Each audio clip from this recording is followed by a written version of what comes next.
Hi friends, இன்னைக்கு நம்ம சேனல்ல டேஸ்டியான வீட் பாஸ்தா எப்படி செய்யறதுன்னு பார்க்கலாம்.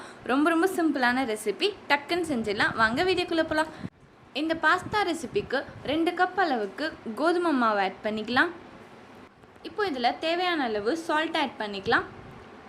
2 ஸ்பூன் ரீஃபைண்ட் ஆயில் ஆட் பண்ணிட்டு இதை நல்லா மிக்ஸ் பண்ணிக்கலாம். கொஞ்சமாக வாட்டர் ஆட் பண்ணிட்டு இதை நல்லா சப்பாத்தி மாவு பதத்துக்கு மிக்ஸ் பண்ணி எடுத்துக்கலாம்.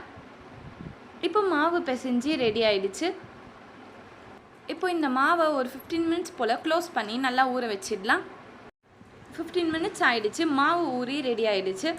இப்போ இந்த மாவை ரெண்டாக பிரிச்சுக்கலாம். கோதுமை மாவு கொஞ்சமாக டஸ்ட் பண்ணிவிட்டு இந்த மாதிரி இதை நல்லா பெருசாக மெல்லிசாக திரட்டி எடுத்துக்கலாம். இப்போ மாவு நல்லா திரட்டி ரெடி ஆயிடுச்சு. இந்த மாவை இந்த மாதிரி ஃபோல்ட் பண்ணிக்கலாம்.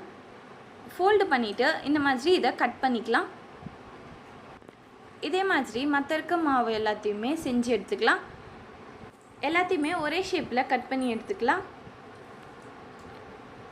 இந்த மாதிரி எல்லாத்தையுமே செஞ்சு தனியாக எடுத்து வச்சுக்கலாம். இப்போ ஒரு கடாயில் தேவையான அளவு வாட்டர் ஆட் பண்ணிக்கலாம். 2 ஸ்பூன் அளவுக்கு ஆயில் ஆட் பண்ணிடலாம். தண்ணி நல்லா கொதித்த உடனே நம்ம கட் பண்ணி வச்சுருக்க எல்லா பீசஸுமே எடுத்து இதில் ஆட் பண்ணிக்கலாம். இது ஒரு 5 மினிட்ஸ் போல் அப்படியே நல்லா வேக வச்சுக்கலாம். இப்போ இந்த பாஸ்தா நல்லா வெந்து ரெடி ஆயிடுச்சு. இதை இப்போ வெளியில் எடுத்துடலாம்.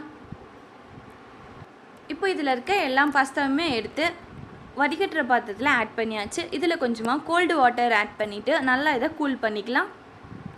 இப்போ பாஸ்தா கூலாகி ரெடி ஆயிடுச்சு. இது தனியாக எடுத்து வச்சிடலாம்.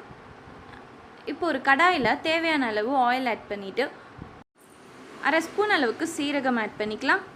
1 ஸ்பூன் அளவுக்கு பூண்டு, 1 ஸ்பூன் இஞ்சி, 2 பச்சை மிளகாய் ஆட் பண்ணிக்கலாம். 1 ஸ்பூன் அளவுக்கு கருவேப்பிலை ஆட் பண்ணிவிட்டு இதை நல்லா மிக்ஸ் பண்ணிக்கலாம். இஞ்சி பூண்டு எல்லாமே நல்லா வதங்கினதுமே இதில் ஒரு பெரிய சைஸ் வெங்காயமை நீட்டாக கட் பண்ணி இதில் ஆட் பண்ணிக்கலாம். இப்போ வெங்காயம் நல்லா வதக்கிக்கலாம். வெங்காயம் நல்லா வதங்கி ரெடியானதும் இதில் ஒரு கேப்சிகம், ஒரு கேரட்டை நீட்டாக கட் பண்ணி ஆட் பண்ணிக்கலாம். இதையும் சேர்த்து நல்லா மிக்ஸ் பண்ணிக்கலாம். இதை ஒரு 2 மினிட்ஸ் போல் நல்லா வதக்கிட்டு இதில் ஒரு தக்காளியை அரைச்சி பேஸ்ட்டை ஆட் பண்ணிக்கலாம். இது எல்லாத்தையுமே சேர்த்து நல்லா மிக்ஸ் பண்ணிக்கலாம். இந்த காய் எல்லாத்தையுமே சேர்ந்து நல்லா வதங்கினதும் இதில் மசாலாஸ் ஆட் பண்ணிக்கலாம். இப்போ எல்லாமே வதங்கி ரெடி ஆயிடுச்சு.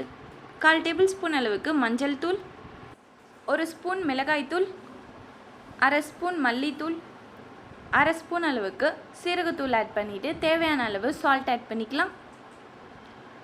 இது எல்லாத்தையுமே சேர்த்து நல்லா மிக்ஸ் பண்ணிக்கலாம். மசாலாஸோட பச்சை வாசனை போனதுமே நம்ம வேக வச்சுருக்க பாஸ்தாவை இதில் ஆட் பண்ணிடலாம். இப்போ இதில் நம்ம வேக வச்சுருக்க பாஸ்தா எல்லாத்தையுமே ஆட் பண்ணிடலாம்.